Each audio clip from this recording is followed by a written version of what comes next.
We've been having all of this discourse about like how to get white men back into the Democratic Party. I don't give a shit about getting white men on our team. I don't care. We've done fine without them. If you guys are going to continue to have this awful take, at least do it honestly. Stop saying white men, because the Democratic Party is losing all men. In fact, in 2024, there was a 4-point drop with white men, there was a 7-point drop with black men, and a 12-point drop with Latino men from 2020 to 2024. It is all men. And the people that are talking about how we can win back men, like Olivia Juliana and David Hogg, aren't just saying white men. They're saying all men. The only people saying white men are the people on social media that are for some reason shitting on voter outreach. Like, Trump did better with black voters than any Republican in 50 years because 3 in 10 black men under 45 voted for Trump. As I've said before, just go look at the crowd anytime Fresh and Fit, the Red Pill dudes, do a live show, and you can see very clearly it is all men. Ever since the party switch happened, we have never had them and we haven't needed them. And I really do not know why we are ignoring our core base right now for a demographic that is never going to vote for us. Something I really hate about parts of the internet left is how they will completely understand how capitalism, lack of education, and propaganda can really affect people,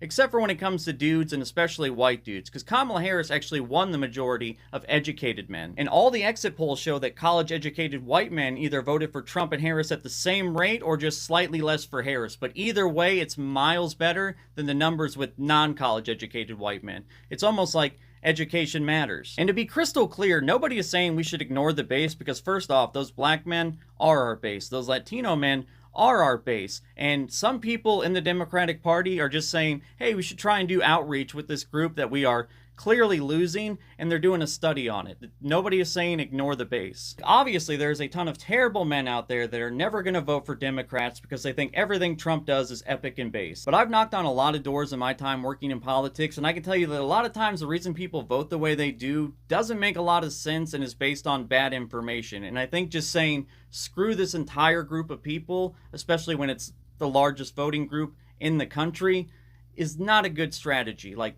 54% of Latino men voted for Trump. If it gets to 60, I'm not just going to say, well, screw them, they're not going to vote for us anyway.